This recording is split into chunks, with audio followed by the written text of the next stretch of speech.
Director for Florida Department of Veterans Affairs, James Hammer Hartzell. So thank you. Appreciate it. Semper Fi. And we also have the Adjutant General of Florida for the National Guard, Jim Iser. Where is Joe Marino? Are you here? Where are you? Thank you, Executive Director, Veterans Florida. Caroline, Commander here. Where are you? Are you still? Yeah, thank you for hosting us. We really appreciate it. I walked in there and they said, "Do you recognize it?" And I'm like, "Actually, I don't really recognize it." They're like, "Good, because we've done a lot of renovations, and so you guys have done a really good job, and we're really excited." I also have my great wife, our great First Lady, Casey, here.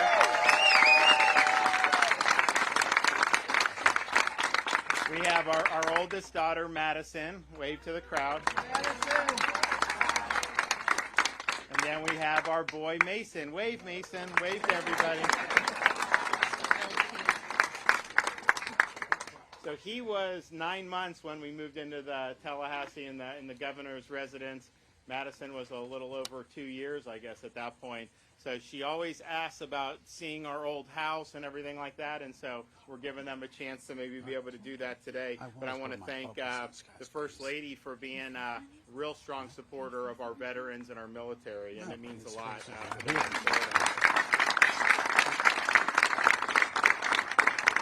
So we're proud of the military installations that we have in the state of Florida. We're proud of all the active duty, tens of thousands of active duty personnel that perform duties in Florida. And if you know how military folks think, once they can get that Florida residence, even when they PCS other places, they usually maintain to be Florida residents. It's good for tax purposes. It's also good to be able to vote as a Florida resident, as we know. So the result is sometimes people leave service at one of our duty stations, but even if they don't, a lot of them still have the Florida residency, and so this is one of the first places they look to come back once they leave their active duty service. And so we're proud of that. We're also proud. I was with Danny Burgess and a great bunch of folks in Pasco County a couple days ago to sign the budget, our Florida Leads budget. And I talked about a lot of the high points. I mean, our budget, we are the lowest per capita tax state in the country in Florida. Okay. But yet, if you look, our infrastructure is better than these high tax states. If you look at what we did in the budget here, supporting things like infrastructure, K-12 education. We did $1,000 bonuses to every law enforcement, firefighter, and first responder. We supported, continue to have unprecedented support for improving Florida's water resources and infrastructure associated with the water quality in this state, which is so important. We also were able to do all of that, and then we're going to end up probably having like $10 billion in reserve once the new budget takes effect. And so that would not have been possible if we had followed Fauci. Instead, we followed freedom, and that's the reason why Florida's doing better.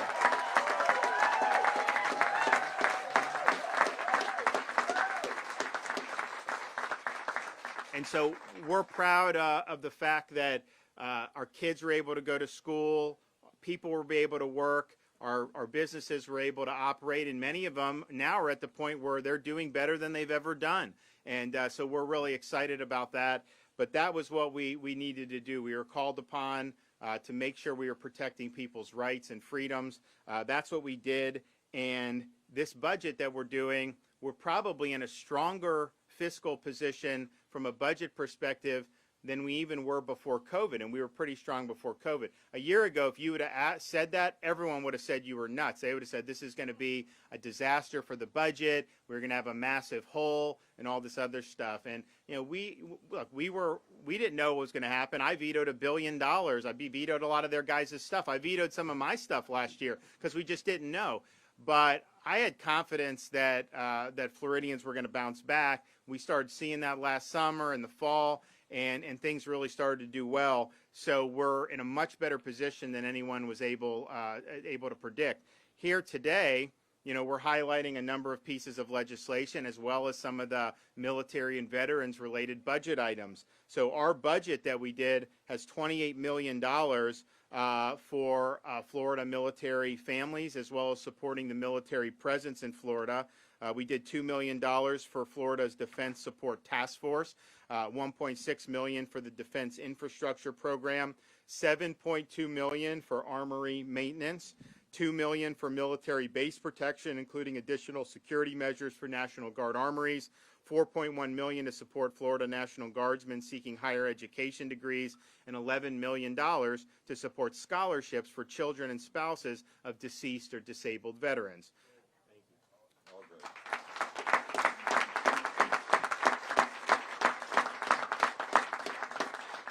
Additionally, the budget includes up to $50 million to construct 2 new National Guard armories in Immokalee and in Zephyr Hills.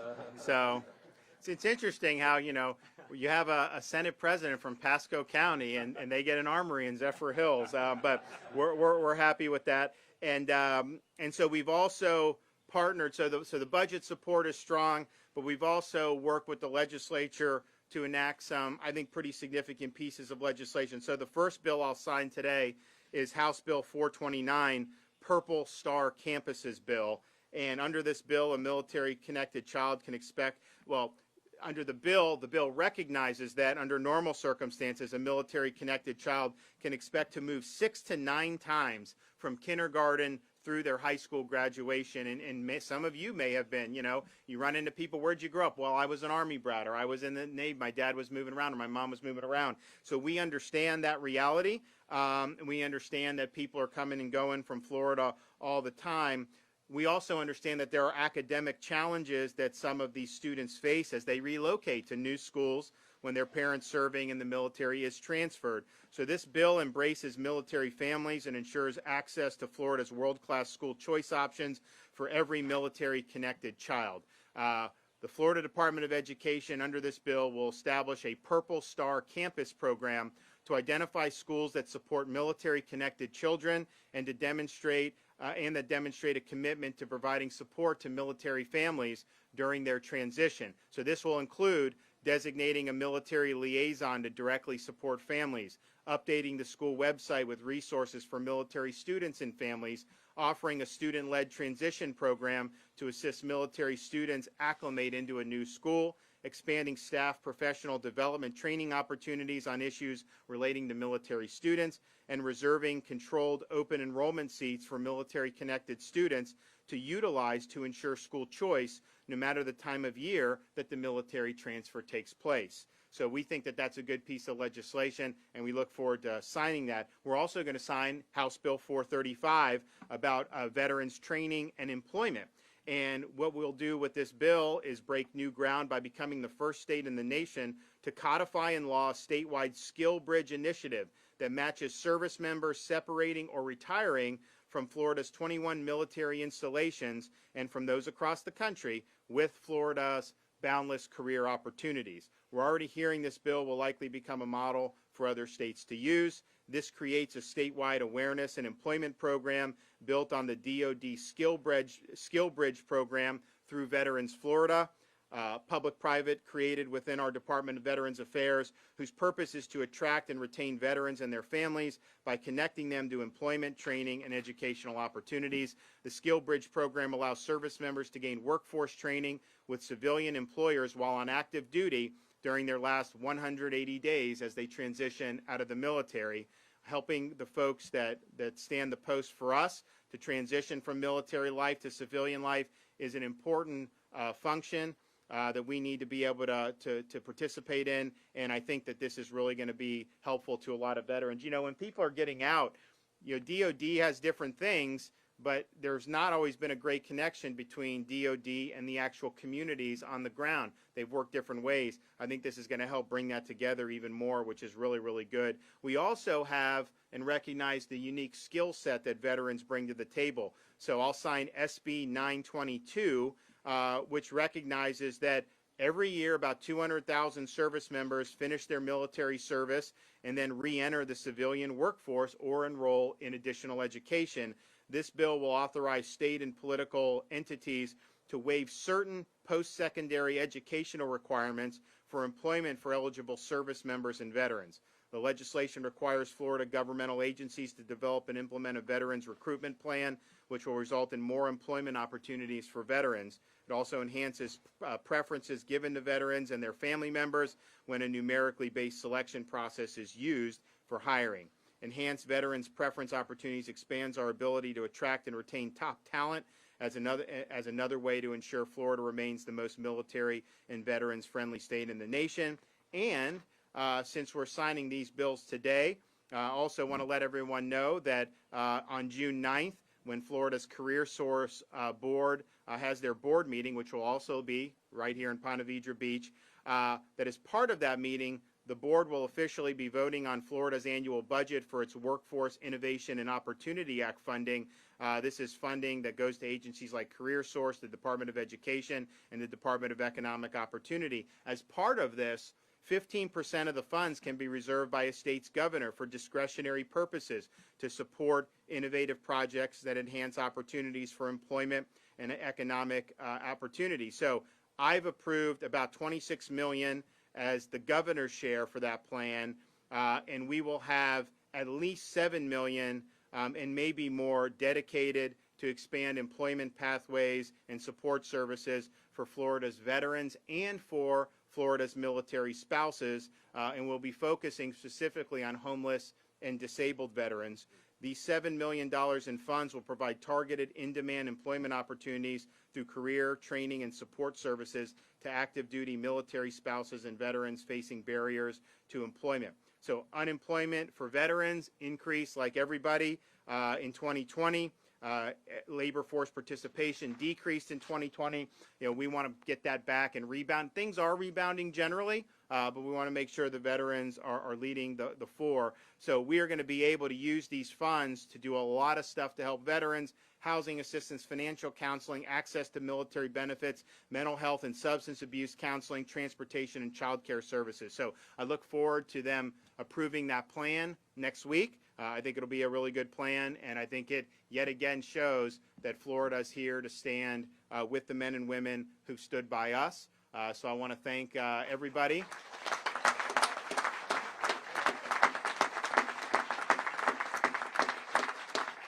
I want to thank everybody for being here, and I want to thank all these legislators who helped make it happen. We're going to hear from a number of them, and then I will go ahead and sign the bills into law. So Senator Wright. Thank you. Thank you, Governor, for allowing me to speak to you for a few moments. I just want everyone here to know that this governor is so veteran-friendly, and I am proud to serve under his leadership. As chairman of the Military Veterans and Space Committee here in Florida, we are dedicated to all of our veterans, all of our current serving military members, to make sure that Florida is, in fact, the most veteran-friendly state in the country. Thank you all for being here. All right. Good job. Danny? Good morning, everybody. It's an honor to be in our governor's neck of the woods. We had the honor of having him back in ours, and we still owe you a pie. We forgot to get the pie from Sunrise Eatery, so I promise we'll deliver on that soon, guys. But when the governor charged us with embarking upon our Forward March initiative, which seems like an eternity ago, these were the things that we learned as we traveled the entire state trying to find where there were gaps in services, where there were areas where we needed to make sure that we were better supporting those who served us. And so, you hear a lot of things where we say we're the most veteran-friendly state in the nation. You go, and it's true, thank God, but it's true because of action.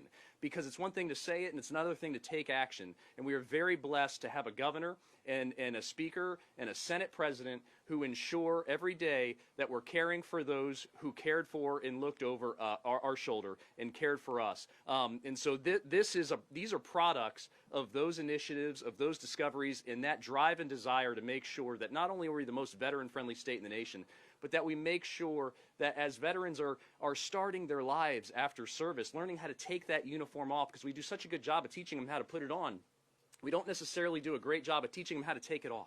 And so we here in Florida are hoping to be that landing pad, that place where veterans and their families know they can come and they can start their life after service, and that we want their skills, their unique abilities to be here in our state. The 922, the SB 922, I'm so proud of that bill. And it was an honor to work with Representative Buchanan on that, because that bill came from a constituent named Chris.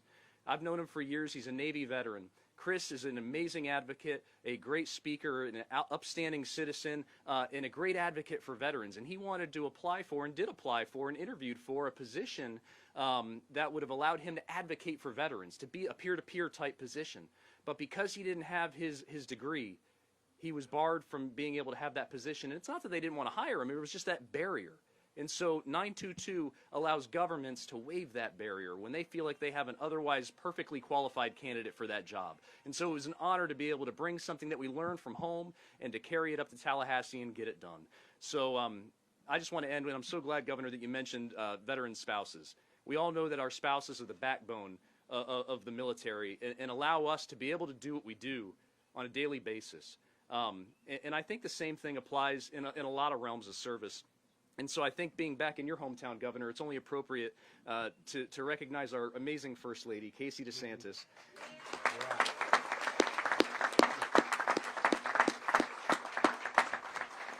And your three wonderful, beautiful little children. They are just amazing, and I want to thank you, myself and my family, thank you for sharing your daddy with us, because Florida is so much better off because we have your daddy as our governor. Thank you.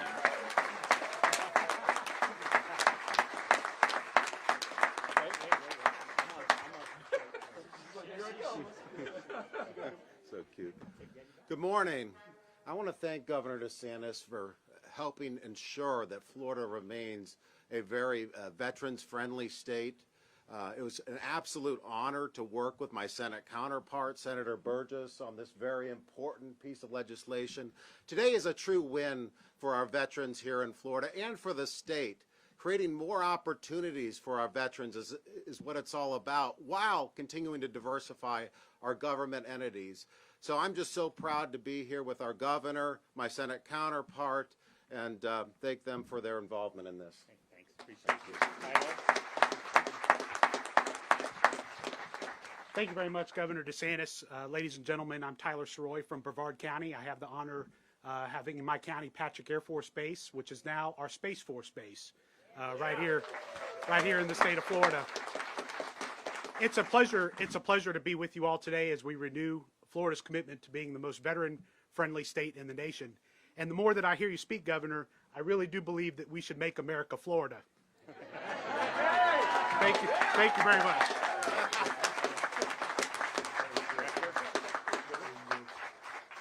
I want to say how proud I am to be here in the presence of a great Navy veteran, Florida citizen. Thank you, Governor. Yeah. And again, I have to say thank you for supporting the family like you do. We are the most veteran-friendly state. I want us to also be the most veteran sought-after state in the nation. I want every veteran to want to come and live in Florida because who and what we do for our veterans, their families, their wives, and their kids. Right? That's what we need in Florida, because those are great Americans. They're good citizens, and I want as many of them here as possible. Thank you very much. Thank you, Governor.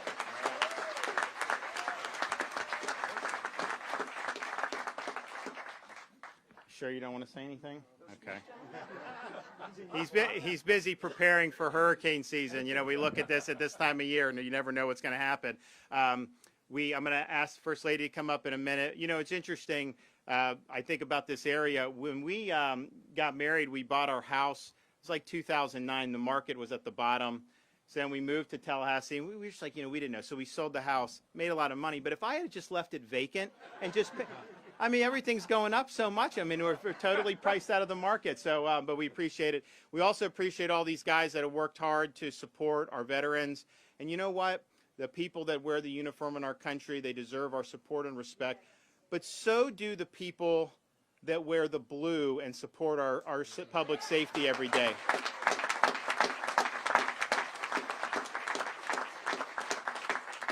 And while you had all these movements in these insane cities to defund the police, and you see crime skyrocketing as a result of that, Florida stood by law enforcement. We passed the strongest anti-rioting bill in the country that said we're not going to let you defund law enforcement.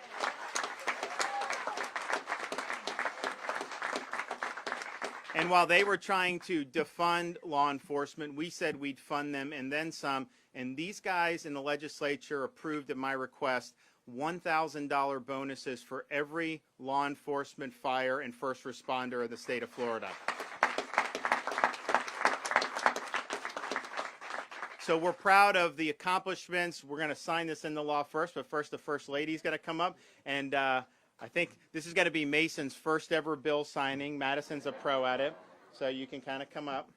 All right, here, why don't you stand on this side of Dad? So we practice this. So you know what they say about practice. We'll see how it goes. But some people are saying, you know, why are you tempting fate bringing two small children, obviously, to a press conference with cameras where things could go a little awry. But I think it's really important for our family just to say thank you to all of those who have put on the uniform and have served their country with honor and distinction. And not only that, to the families. As a wife of a Navy veteran, a sister of an Air Force pilot, the sister-in-law of an Air Force pilot, the granddaughter of a Coast Guard veteran who served in World War II, it just means a lot. And so it's honestly an honor and a privilege for our family to be here to say thank you, and thank you to the legislature for signing this historic legislation. So thank you.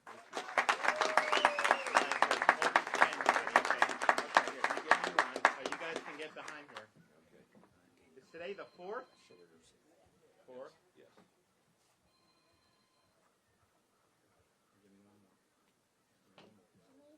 Mason, give me one. Love it. Awesome. Awesome. All right. 1. All right. 4. 2021. All right, buddy. You got one for me? He put his paw print. Yeah. All right. He's like, I have to give the last one. He's like, I like this. Oh, yes. Okay, last one. Good. Here we go. All right. We only have 2 left. We only have 3 left. Okay, Mason, can I get that one, buddy? Okay. Good job. All right, last one. I got to sign the last one. Thank you. All right, we've got 1. 2, hold that. Mason, hold that. Can you hold that? There we go. All right. There you go. Good job. All right. Now, here's some of these pens for the people. Here's some of these pens. There's over one put up there. Hey. Give these pens away to these guys. Ask who wants a pen and hand it to them. Thank you very much. If they want one, give them one. Just one. Yeah. All right, now get over here. Governor, they're natural. I know. All right, one more. Okay, who else needs one? Anyone else? You got one? Well, you get 2. Oh, you get 2. Okay. Give me 5 minutes.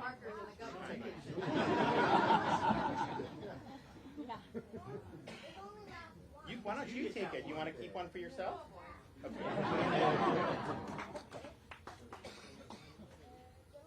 Okay. Well, they did a great job. We're really excited about it, and so I want to thank the kids. All right. Do we have anybody a question or two before I leave? Yes, ma'am. West Coast News just did a story last night involving hackers getting into people's unemployment benefits, but the state says they don't have any data on how many.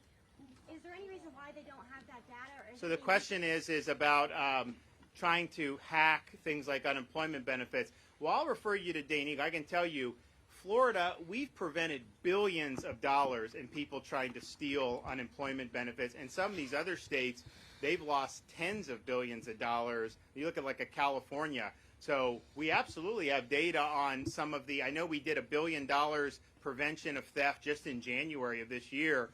So we'll refer you over there. But this has been a constant issue because people realize that there's an ability to get a lot of money, so they create fake identities. They go in there, and that's one of the reasons why when you do things like unemployment, Now, there are some people to say just anyone that signs up, just give it with no verification. The problem with that is that you end up, that's tens of billions of dollars that would get put out. So you do have to do verification. We've done that. We actually process the claims quicker now than we did before COVID. We had much fewer claims then. But the fraud is a big issue across the country. I think Dane and DEO have done a good job, but there has been fraud everywhere. I think there's been less in Florida than some of these other states. But this is a cottage industry that's going on right now. Yes, ma'am. Governor, Megan Moriarty with Action News. Question for you. You mentioned that, Florida went with freedom versus Fauci, and right now the big debate, cruise ships. Right now the CDC is asking that for anyone to go on a cruise ship, they want 95%. They're not asking. Let me just be honest. What the CDC is doing, this is why we sued them. The CDC closed cruise ships for 2 weeks, they claim, last March, and they're still closed. They will issue these fiats. It has no basis in science and certainly no legislative authority for them to be doing this. So they did a conditional sail order in October, and you physically couldn't sail a ship under those conditions. And so we were making no progress. So what we did in Florida, we sued the federal government and we sued CDC to liberate the cruise ships from, basically this is just an administrative overreach. But the cruise ships are in a tough spot because the CDC, they may have a role about, enforcing certain things if there's an outbreak or whatever. I don't really know how far that authority extends. I know the authority doesn't extend to mothballing the industry for 15 months. And I know the authority doesn't extend to imposing effectively legislative requirements. And so I think we're going to win the case in district court. There was a mediation attempt. We were basically saying, honestly, just let them sail. Fine. But they're very unreasonable at DOJ.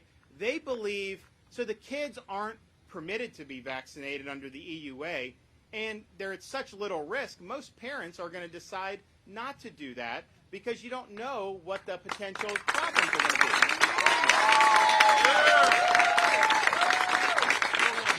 But CDC says that you have to have 95% have to be vaccinated. That means you cannot have families going on these. And so they're issuing those dictates. And so if we win the case, it opens up. They will all sail out of Florida. They will all do it consistent with Florida law. We are not worried about that in any way, shape, or form.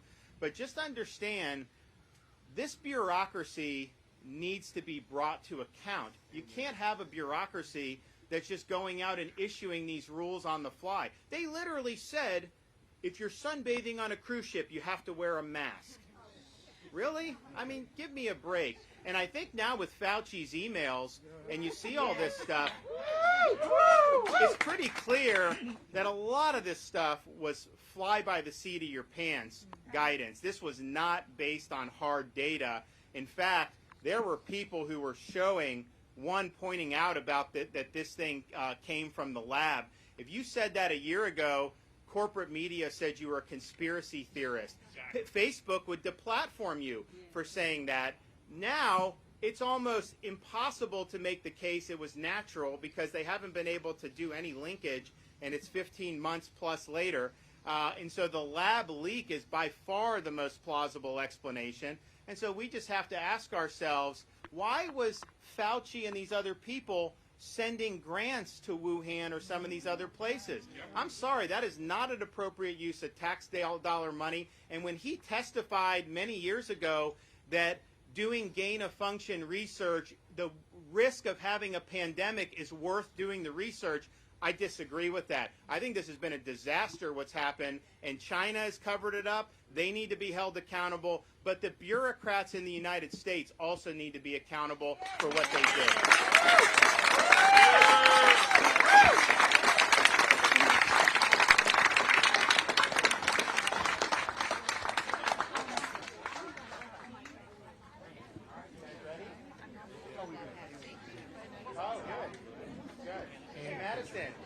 Madison, look at this coin I got.